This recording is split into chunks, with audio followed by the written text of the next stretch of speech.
joining here to take away an amazing inputs from our amazing speaker. I'll be introducing her soon. I'm an HR generalist by profession. I have a group of mine called NLG Group. And here are some of the other facts. I am a people person, being an HR, that's my core, and I love what I do. Who is the speaker? I personally love her. I have been watching her since past 2 years, more than 2 years actually. I am part of Dubai Jobs Hunt since 2018. And I thank you once again, ET, to have this collaboration with Dubai Jobs Hunt. It's an amazing platform for job seekers. It's an heart. It's from heart. You know, the founder Avil Pinto had formed this group to help job seekers because majority of us have gone through that phase and know what a job seeker goes through. So this platform gives an amazing insight on what all you can do to enhance your career, to enhance your job search so that you can land in your dream job soon. Now, the speaker is Valencia Fernandez. She is a passionate recruiter since 2008. She hails actually from Kuwait and moved to UAE. Her story is amazing. I wouldn't talk much. I will hand over to her soon. So yes, she is a very passionate recruiter. I remember her first session when I attended in 2018, and she was saying why she moved to recruitment because she felt that there is a need for her to have people give the jobs. So that's where she moved to recruitment, talent acquisition. She's associate CIPD. She's founder of Type A CV, and she helps people to write CV, to update their profiles. And she has successfully placed over 1,000 professionals in different fields so far. She has 16,000 professionals connected on her LinkedIn. So guys, please go ahead and connect with her on LinkedIn. She is a CV writer and career counselor as well. I'm myself so excited to have her on this platform today with us so that we can take away so much. And I'm ready with my pen and paper to take down the notes. So please go ahead and be ready because I'm sure there is so much to take away from this session. Over to you, Valencia, and welcome once again. Thank you for joining in. Thank you, Shushma. Thank you for that warm welcome. I'm always humbled when I hear my introduction from whoever it is who's hosting the event. Thank you so much. Well, today's talk is about securing employment during a pandemic. Today, I'm here not to give you tips on what your CV is going to look like. I'm not going to tell you what your LinkedIn profile is going to look like. I want to literally just tell you what I went through in the last 6 months. So securing employment during a pandemic is not going to be easy. I can tell you that. I want to start off from where it all began and where I am today. Okay. And I hope that by the end of this session, if not for a job, that I have actually imparted some kind of motivation or instill some kind of hope and belief in a lot of you out there. I think my story dates back to when I just delivered. So I was pregnant last year. Some of you know it, most of you might not. So I was pregnant last year. I delivered a wonderful baby boy on December 8th. And while I was on my maternity leave, I am sitting at my laptop and looking at CVs and actually supporting the team back in office while I am on maternity leave. And in fact, the day I actually delivered, I was still responding to emails right after getting out of the C-section. So what I'm trying to say here is, or rather say or show, is my commitment to this role that I was in. Am I audible so far? I feel like I'm speaking to myself. Can you all hear me? Yes, yes, Valencia. Perfect. All Okay. clear. All right, great. So, yes, I was out of a C-section and I was sending messages and telling everyone, that please send these CVs out, please contact these candidates. This one's waiting for an offer letter. This is right after a C-section. So I completed the C-section at about 7 a.m. and around 7:28 a.m. precisely, I am sending out messages to the team, telling them and instructing them what to do. Okay, now this is my commitment to the job. After a good while of responding to all these emails, I tell everyone, please welcome Caleb to the world. And I send a picture of him. So they all were shocked. They said, you are in the hospital, you're not coming to work. And I said, no, I just wanted to inform you that I've just delivered and my baby is born. This is my baby, introducing Caleb to the world. And they said, what are you doing on emails? Get off the emails. I said, okay, I'll get off the emails. So obviously, if some of you have kids out there, then you probably can relate. My world was turned upside down. What it was, it never is. And what people tell you can never prepare you for what's to come. So obviously, things changed. Then December finished. December 8th, my baby was born. I completed the whole month of Jan. And on Feb, the first week of Feb, is when I got back to work. But little before I could get back to work, I received this very shocking email that states all recruitment is on hold until further notice. Now, for most of you out there, if you are in HR and if you are a recruiter and someone tells you that recruitment is on hold, I think you know what's coming next. So obviously, I'm trying my best to prepare for the worst. I am trying my best to, stay calm, get back to work, analyze the situation. So I go back to work on Feb 8th, and there's no work. Recruitment's on hold. Everything is paused. And people are talking about the pandemic, and they're saying there's this thing called coronavirus, and it's spreading rapidly. People are falling sick. People are ill. And I'm like, okay, it's fine. It's in China. It's not going to come to us. It will eradicate itself. It'll be fine. Little did I know that it's going to be this, right? So finally, I complete a month post my maternity. I've had a whole lot of expenses. I've moved into a bigger apartment, so the rent has increased. I've got a baby now. I had an emergency C-section, so I have spent a lot of money on the hospital bills. I spent a lot of money on recovery as well. I had a nanny come in because I had to join work. I had my family come in to see the baby. I spent a lot on tickets, visa, and I'm pretty sure you all know how expensive those can be. I've had the family living with us, so you know that there is additional expenses to feed that many people living under your roof. Of course, your parents are your parents. You're not going to expect them to spend a single penny, so we did that as well. If you're Catholic, then you understand that there are other rituals that you go through, like a christening, a baptism, and a party that's accompanied with it. So we spent there as well. So I get back to work.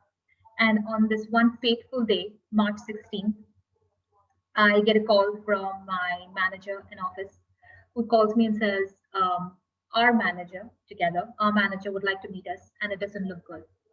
So I'm breathing in. I'm like, it's okay. Let's see what it is. Let's see what it is. So I know what's coming. I'm definite. I know what's coming. So I walk into the room and I'm told that I'm no longer required. Those by far, if anyone has been through a redundancy, you know how that feels. And I'm here to tell you, I know exactly what you feel. I'm not going to say, yes, I understand, or, oh, it's not as bad. No, I know exactly what you feel. You are going through this emotion. It's easier said than done, People will tell you, oh, it's just a job. So what? You'll get another job. I was even told, you're smart, you'll get a job. People I make redundant, they get a job in the next month. That's what I was told. I think that was a means of motivating me that I haven't lost anything. But at that moment, at that point, when someone tells you that you've lost your job, your whole world just shatters.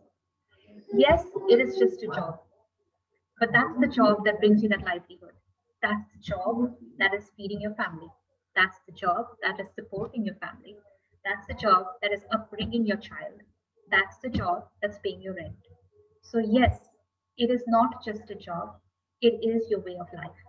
So when somebody tells you you're made redundant, if you haven't faced a redundancy before, I'm happy for you. God bless you.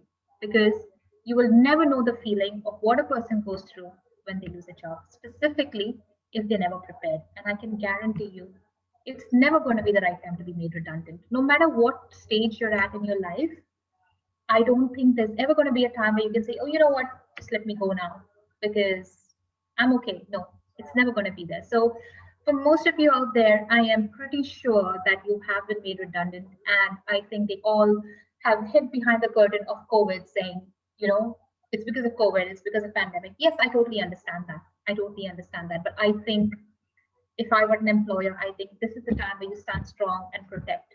You can reduce salaries, you can not pay for a couple of months, but keep your family, your corporate family intact. But unfortunately, it is hard for some corporates, and I understand it.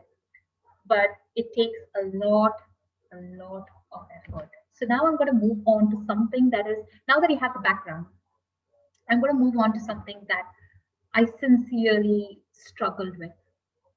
So I came home on that fateful day and I wept. I cried. I bitterly cried. I remember speaking to Aval.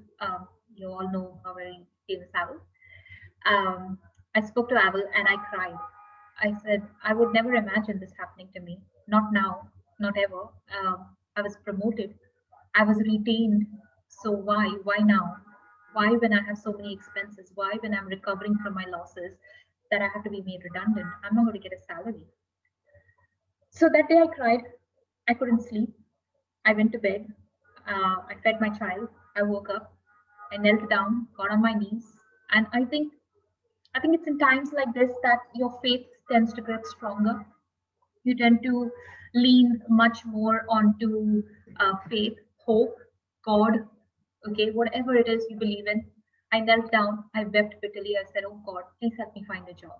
Please, I don't know what I'm going to do. How am I going to feed my child? How am I going to pay the rent? How am I going to recover from all the spent? I have a nanny now. So there are so many expenses, bigger home, nanny, visas, air tickets, and so many other things. So what am I going to do? It was hard. It was very hard. I still sigh every time I think of what I went through because little did I know that at that point that I was made redundant was going to be the peak of the pandemic. So when I was made redundant, I started applying immediately. And believe me, I got several calls. I had people interviewing me every single day for the first few months. But then a week turned into 2 weeks, 2 weeks turned into 4 weeks became a month went into two went into 4. It was 6 months that I was out of a job. 6 months.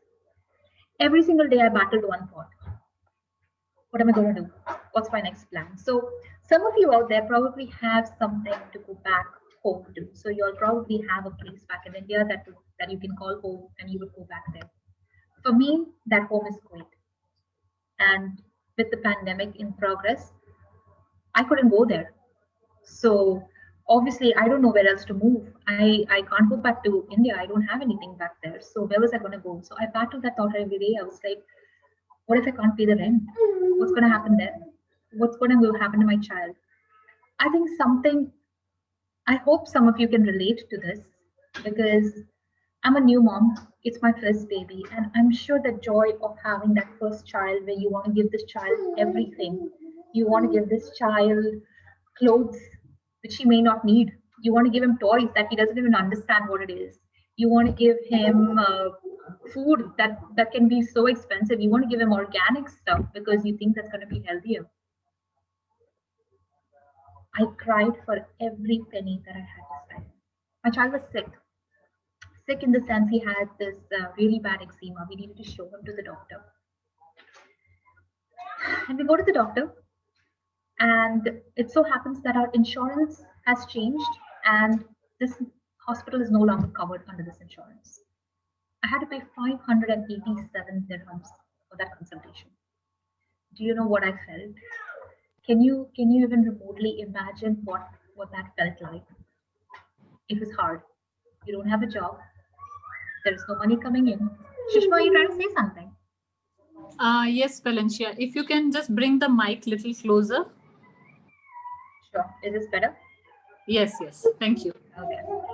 So obviously, I was thinking 587 dirhams. That's a lot of money. That's a lot of money. There's no money coming in for the last 3 months.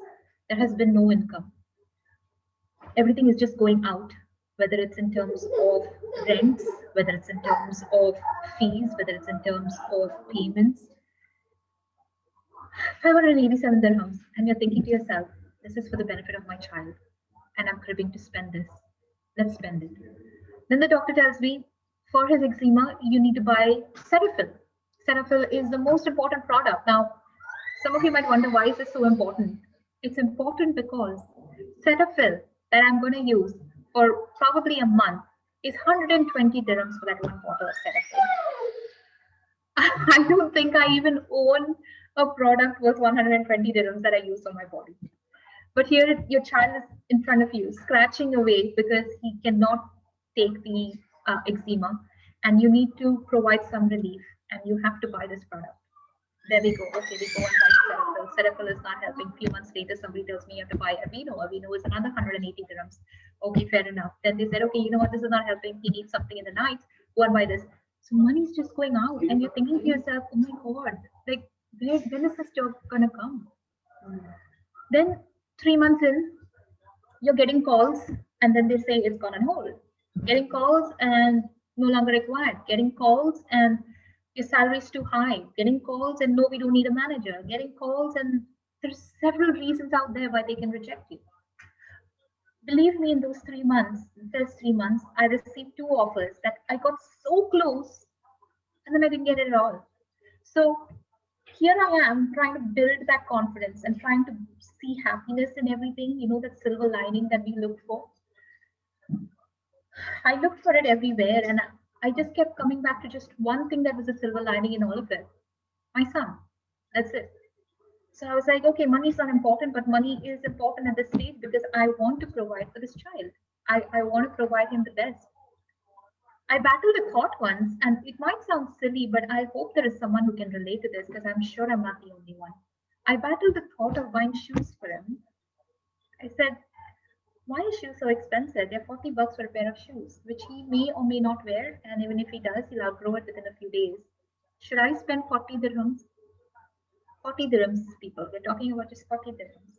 There was a time when I would have spent 80 and 90 and 100 dirhams on that pair of shoes, but 40 meant something at that point. So if there's anyone out there who's listening, believe me when I tell you, I feel your pain. I was made redundant. This is not the first time I was made redundant. I was made redundant before. However, we weren't going through a pandemic at that point. I instantly landed a job. I left on a Thursday and I joined this office on a Sunday previously when I was made redundant. This time was exceptionally hard. So coming back to 3 months, and then I got all offers, and then suddenly it went silent. So there were no offers, there was no jobs, there was nothing. So I started to think to myself, like, oh my God, where I'm going to go, what kind of roles. I'm looking at LinkedIn every day, I'm connecting, I'm chatting with people, I'm putting it out there. And there seems to be no relief. I'm getting down on my knees, I'm lighting candles, I'm praying, I'm putting incense around the house, I'm sending prayer requests, I'm asking people to pray. And there's no relief. So 1 month goes by, 2 months go by, 3 months go by. And I'm sure that you all can relate because you start off by saying, you know what, I'm going to get a job. It's not going to be hard for me to find a job. I'm out there, I'm well networked, people know me, I'm going to get a job. And then you get a job and then they say, okay, your salary is going to be this much. And you're like, no, this is not what I want. And then you build your confidence again. You're like, you know what, it's okay. I'm going to let this go. The next one's going to come along. The next one comes along and you're like, oh my God, I'm going to get this job. And they say, you know what, we offer it to someone else because they accepted lesser salary. And then you're going down again. So over and over and over and over again, you get beaten down. You get pushed so hard, you hit rock bottom, and you have no idea where you're going from there. There is no sight of anything up in the future. I even reached a point where I wanted a psychic to tell me what's in my future. I thought if I find a psychic, at least that psychic can give me hope and say, you know what, Valencia, you're going to get a job in 2 days from now. I was looking for that. So desperate times make you think so much. It makes you lose sight of things. It makes you lose sight of what is actually important. You lose everything. You lose a job and you lose everything. It's hard to detach yourself from a job and say it's only a job, because at the end of the day, you know that that job is paying your bills and that's why you're actually surviving. Then I thought to myself, I said, you know what? Let's just go to India. Maybe it'll be a fresh start. We came to Dubai and we started fresh. Let's just go to India and let's have a fresh start. It's easier said than done. Do I know anyone there? No. Do I know how to find jobs there? Maybe not. Maybe LinkedIn, or maybe not. Do I know anyone there who can put me into a job? Not at all. Do I have anyone out there who can advise me? Not at all. So, where are you going from here? I've spent sleepless nights just wondering what's next, what's happening tomorrow. So, having said all of this, this is what I did one day. I didn't give up, but I said to myself, when the job has to come, it will come. Let's give it a break. Let's breathe. So I said, I think after the pregnancy and the baby and the feeding and the taking care of and those dirty diapers and then the nannies and then the visas and oh, okay, let's just take a break. You know. So this was towards the end of August, I think, or maybe July end. So I kept pushing and giving a deadline and then pushing, and I said, maybe in May I'll get it. May is my birthday. I'm gonna get a job in May. And then it didn't happen. And then June, I said, oh, June. I pray to Jesus. Jesus is June is a saint also that I follow. So June 13th is his feast. Maybe on his feast day I'll get a job. Didn't happen. June became July. July became August, and there's no hope and there's no sign. So finally, towards the end of August, if I'm not mistaken, yeah, I think it was around August, I finally said, you know what? Let's breathe. I'm not the only one in this situation. There are a lot of people out there. At least I'm getting calls. At least there are jobs that I can see. Let's take it. Let's take it a step at a time. So I started to pray. So that one very auspicious day, I just put my foot down and I said, today I am not going to cry about the job. Today I am not going to think landing my next job. Today I am not going to sit and apply to jobs. Today I'm not going to network and ask anyone for a job. Today I'm not going to look at those job seekers who are, looking for me. Nothing. Today I'm just going to take the time to breathe. That particular day, I took a shower, which was much longer than usual. I just wanted to stand under the shower. So what I felt while doing that was, one thing is a positive mindset. So I said, I'm going to take a break. I need a break. My body and my mental being needs a break. And I deserve it, because if there's anyone who's going to be nice to me, it's going to be me. So I said, I'm going to take a break. I took a shower. I felt like as if the water was just washing everything off me. It was very good to have a shower that was without stress. I took my phone into the bathroom. I put some nice music on, and believe it or not, the music that I had on that day was positive energy. So it was just some instrumental music that was playing in the background. And I took a shower and I just said, I'm not going to do anything today. I'm just going to enjoy my time with my son, because the most positive thing that I can see from all of this is the fact that I can see him growing. I got to be with him right from the start. If you don't have children out there, I don't think you will be able to relate to this. So those who are parents, it's a whole new feeling, and it's a feeling that you will experience only when you're a parent. Because I have seen my nieces, my nephews grow up, but nothing can compare to it when you are the actual parent. So I said that day, I'm going to take a shower and I'm just going to enjoy my time with my son. I opened a book, I read to him, because I realized one more thing. When you have that mindset going on of frustration, anxiety, stress, knowingly or unknowingly, you are emitting that into your surrounding. And when you emit it into the surrounding, the people around you get affected. Okay? These are fancy terms that life coaches would tell you, and you would say, what is these terms? They're just saying it. But no, I'm telling you this from experience, because I noticed something. I would get upset if my child cried. I would get upset if he wouldn't want to wear his clothes. I would be upset that he didn't want to change his diaper. I'd be upset because he didn't want to take a shower. But all said and done, he doesn't know what he's doing. It is me. It's because I'm upset that everything around me is feeling so annoying and frustrating. It's not him, it's me. So that day, coming back to that, so that day, when I decided to just let go, the next morning I woke up and I was light.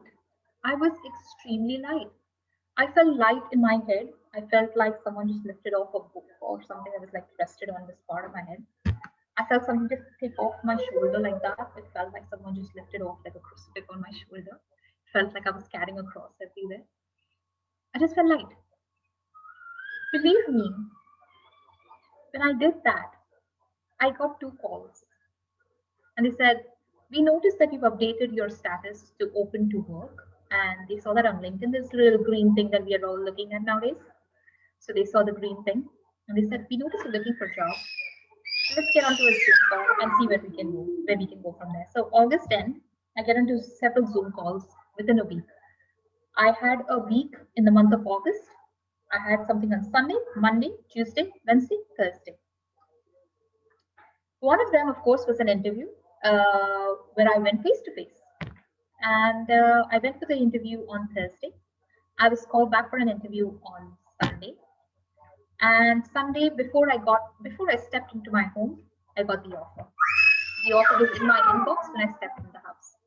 So I landed a job despite all of that. So today's talk, whilst I told you about the positive mindset, I think it played a very, very important role in this entire process. Because the day I stopped thinking about it and the day I said, you know what, let's just take a year's break. So what? People take breaks. I'll take a break. And I have a valid reason. I was made redundant during the COVID and I had a child that I wanted to bring up with my full attention. So I'm going to take a break. I can. So the day you let go, have you heard of this thing where you hold the sand and it's a very famous story that your parents will tell you. The stronger you try to hold sand, the faster it slips from your hand. So that's exactly the situation I was in.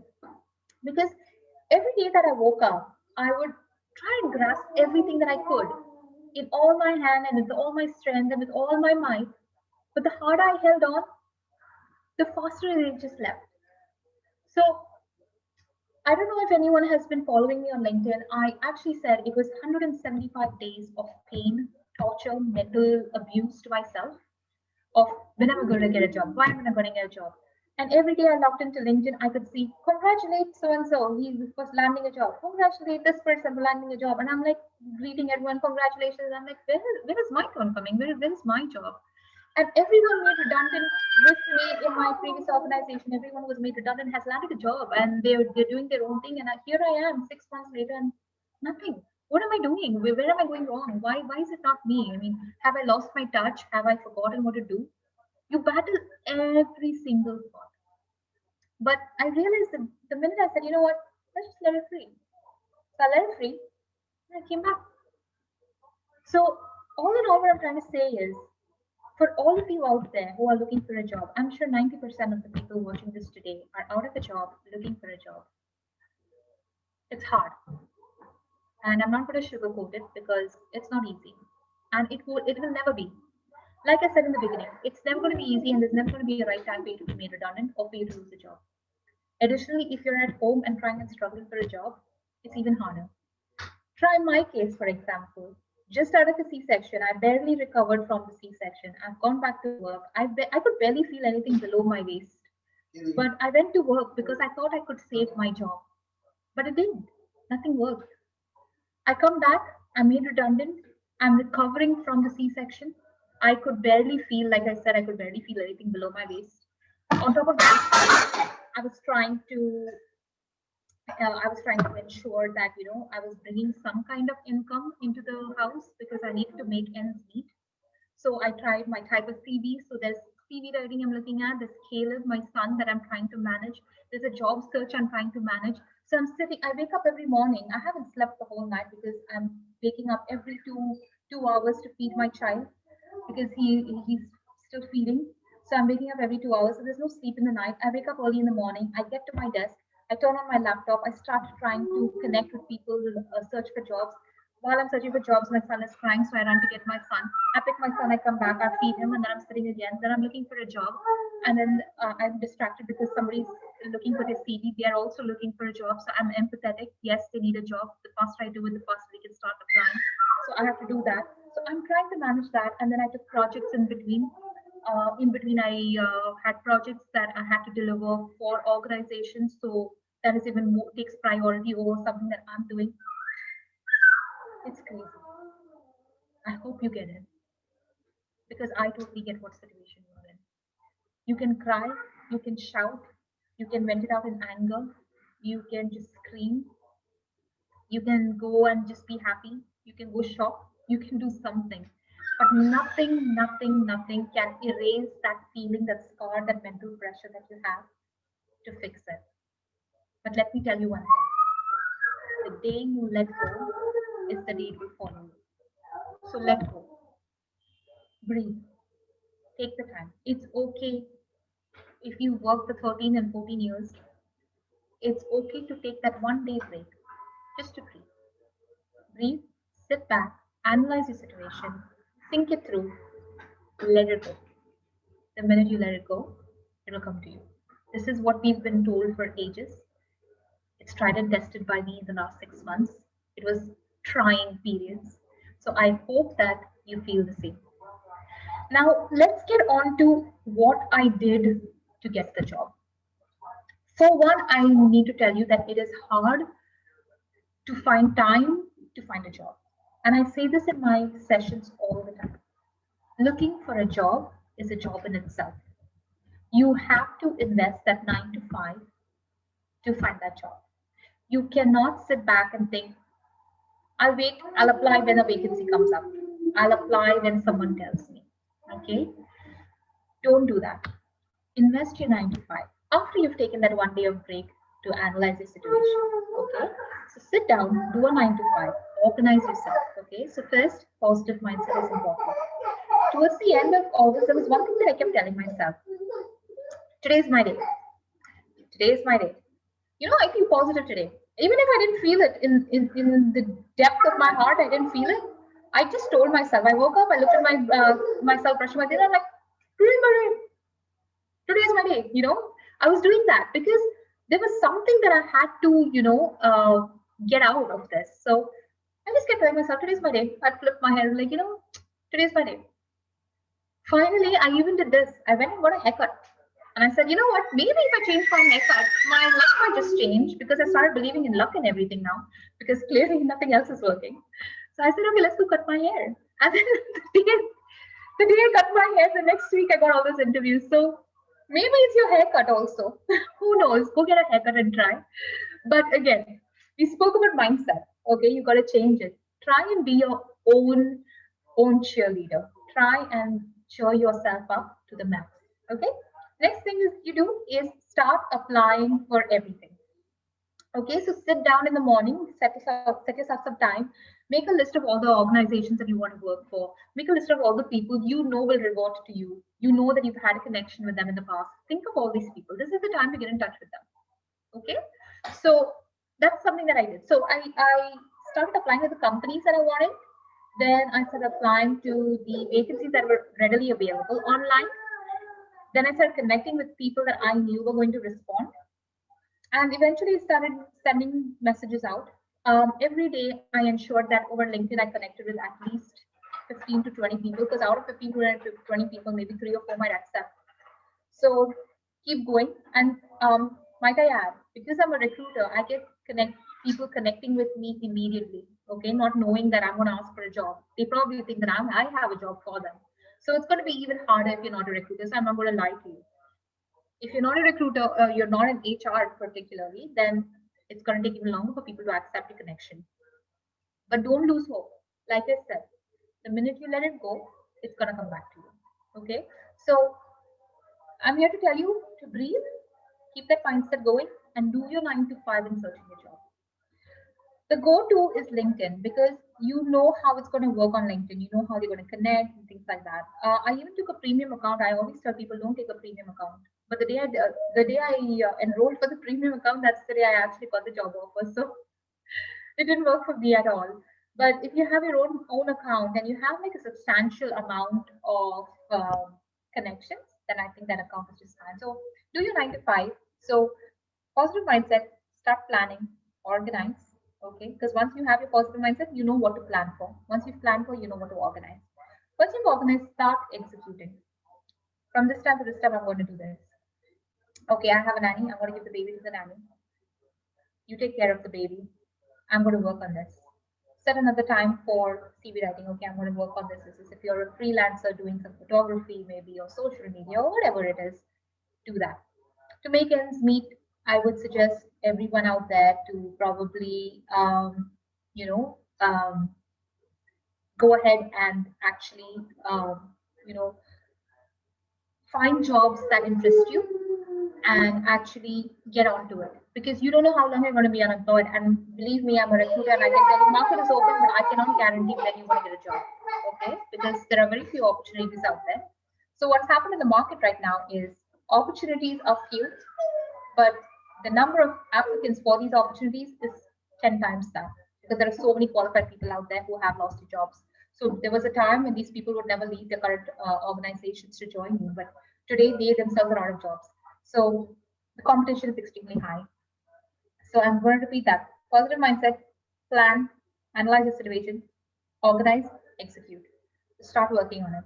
Once you do that, just every day tell yourself, today is my day. I feel positive today. Even if you don't feel it, just say it because the minute you say it, all the nerves in your body are going to start feeling it. So just say it to yourself. Keep walking around the house and say, you know what, today's going to be my day. It's my day today. So that's pretty much what I wanted to share. Something that I want you all to be very careful about is during the course of my job searching, I was scammed by a couple of people in terms of asking me to send them money and they will give me a job, asking me to send my bank details and details of my CV and stuff like that. And I don't even know these people. So when you're out there looking for jobs, you could probably be sending your CV around and it probably has reached wrong hands. So please be very mindful of who you connect with, who you share your information with. Okay, so that's one thing that I learned the hard way. I was duped, so I'm warning you guys. um, there are a lot of people out there asking for money. There are some very well-known organizations with great names and you would trust them and they're asking for so much money just to land you jobs. So be careful of where you go, do your due diligence and then apply. um, if there was any other tip that I would tell you that takes precedence is please keep a positive mindset. Like I said, the minute you try to grasp it, the harder you try, the faster it's going to vanish. So just breathe. You can. There are days I have cried. There are days I have shown anger. There are days I have laughed. There are days I've done a lot of things, and I'm sorry. And my eyes are just going there because my son is trying to turn the chair. So you could be doing a lot of things. There are days where you will feel all of this emotion in once. So you don't know whether to cry, to shout, to laugh, to throw something. You'll never know. Besides, I don't think the pandemic helps with your mental situation when you're at home in the four walls and you have nothing else to do. So try and keep yourself busy. Do things that you love. This is a great time to do things that you love. Okay. So I want you all to know that I have been there. I feel your pain. I hope you have been able to relate to what I have said so far because it is from my heart, and I really hope that um, it will be really important for you to connect to. Is there anything that didn't make sense to you? Then I would be happy to answer any questions. This is it. This is how I landed a job, prioritizing my responsibilities and actually executing my plans as required. So, any questions from anyone? I hope I didn't bore anyone. No, Valencia, thank you very much. That was an amazing, touching story. And I'm sure many of us can relate to what you have said, what you have explained, and the way you have put it. It's really reasonable. So I'm really glad that you have shared it because there are so many people who doesn't even open up No, Yeah. I feel that's the first thing, very important thing, that please talk to someone when you are, when you want to open up. Just don't keep to yourself. Just don't go Yeah. into that I mode agree. of depression. I Yeah. totally agree. I totally agree. I used to call back home and discuss it, saying, I don't know when I'm going to land a job. I feel bad. I think my lowest point was when I brought secondhand toys for my baby. That was my lowest point. I I want to give him the world. I know it's a very petty thing. I don't know if anyone can.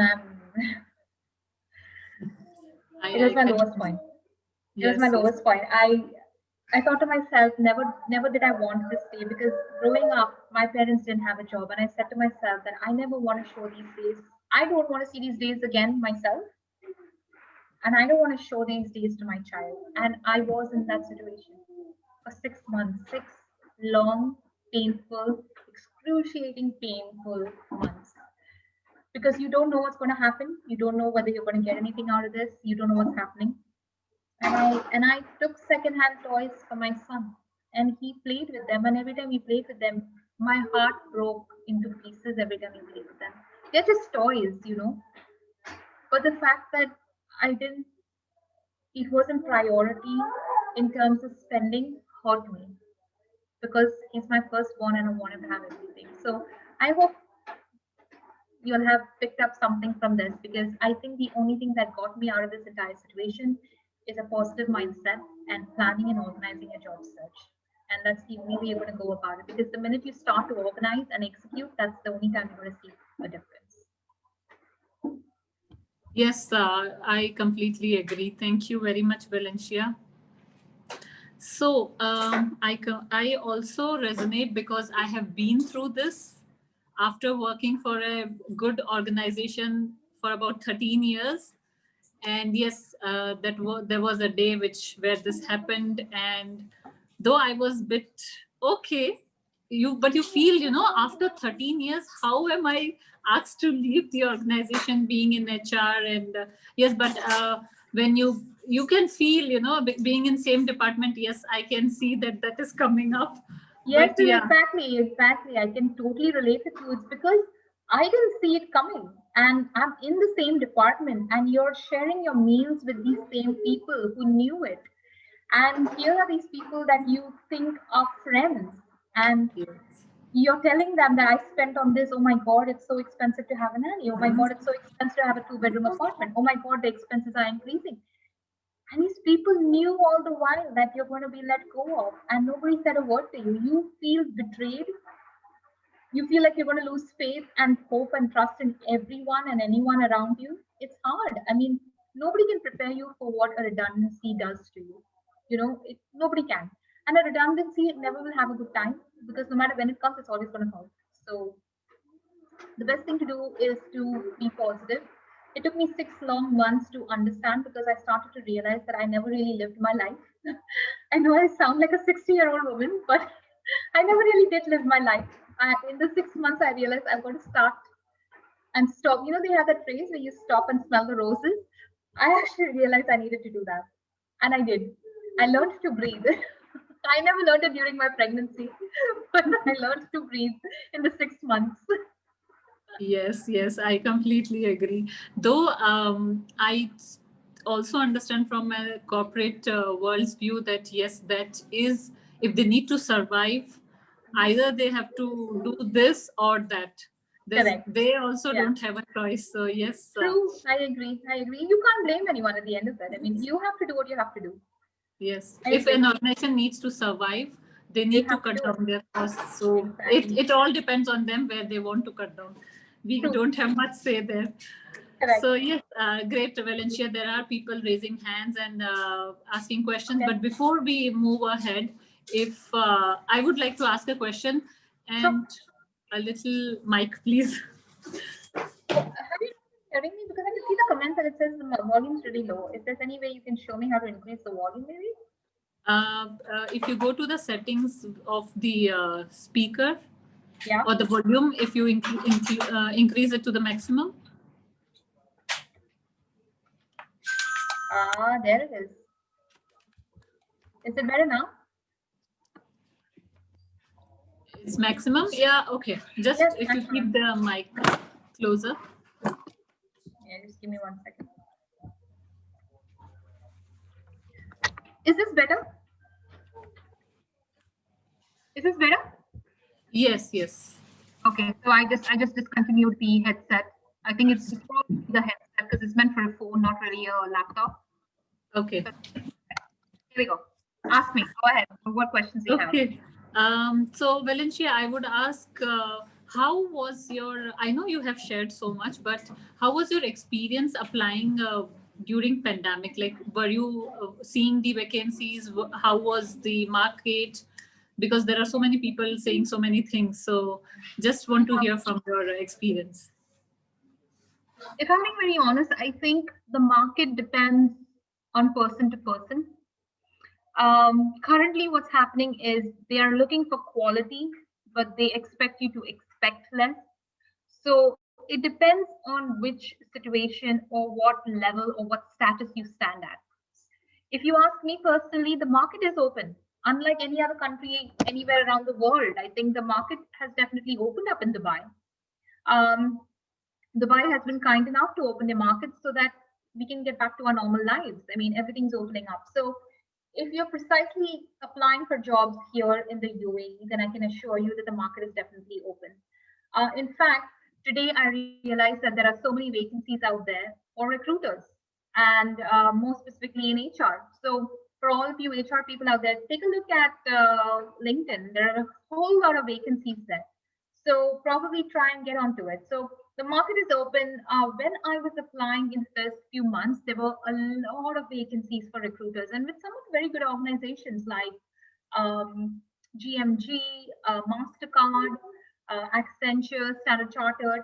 They were all hiring at that point in the first few months. But I think by the close of March, when the lockdown took place, people became a little more conservative, and they started to put everything on hold, and that's when it went.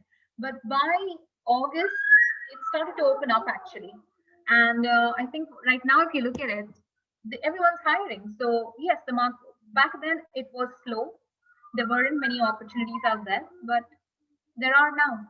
So yes, if you want to ask me, is the market open? Is the market good? Yes, it is. Start applying. Yes, that's true. Yes, there are so many vacancies being seen nowadays, and it's great news. So it's just that we need to go and apply with the right tools to the right position. So great. How would you rate your job search during pandemic from the scale of 1 to 10? Like how easy it was, or I know you have shared so much, but just from your experience, what do you say? The unprecedented times, Uh, how? it's a tough one because I went through 21 interviews during the course of the 6 months. And if you average that in 6 months or six, that's like three interviews a month, average, right? So if you were to ask me, did you have a good experience? I did, because I was getting calls every now and then. The problem was that the salary wasn't enough, or probably the fact that it wasn't my kind of experience, because I'm more inclined towards recruitment and not HR, and I was getting calls for HR as well. I came very close to about six offers, and lost them, and then finally I got like these two offers, and I had to pick one. So I did several interviews online, in person, Zoom, virtually. I did a lot of things. So if I had to rate it, I would say it would be a 6 out of 10. I would not give them the 4 points because I was also getting into interviews that I really didn't want. Like I wouldn't have been happy if I had to get those jobs. So I'll give it a 6 on 10. Okay. Thank you, Valencia, for sharing that. Okay, I have one more question. So it's good news, frankly speaking, because many of people haven't heard or haven't got a call for a single interview in past few months. So I think that's a great news. In fact, it should motivate others that yes, there are vacancies, there are people looking out Right. for people. So Yeah. it's just that being positive and applying it at the right time. Yeah. If there's anything that you can take away from this session, I would say is to just stay strong. I was once asked in a session that I did, tell me something. Have you ever lost your job? And that person was really upset. And the person was upset because he or she thought that I have never faced it and I'm just talking out of general theory or something. But no, I've been there. I'm telling you, I've been there. I have seen days that are really bad. And here I am today telling you that nothing's going to work because you're going to be upset. You're going to be mad, maybe. You're going to cry. You'll be frustrated. Some days you'll laugh, but then you'll be reminded that, you don't have a job. So many things happen in this span. My child turned 6 months. It was a happy occasion, but I'm looking at these pictures today and I look back at my face and say, oh my God, why did I stress so much? I had like these bags under my eyes because of no sleeping. I had just let go of myself. I stopped oiling my hair. My hair is like all in a mess. It was constantly in this messy bun that rested on the side of my ear somewhere here.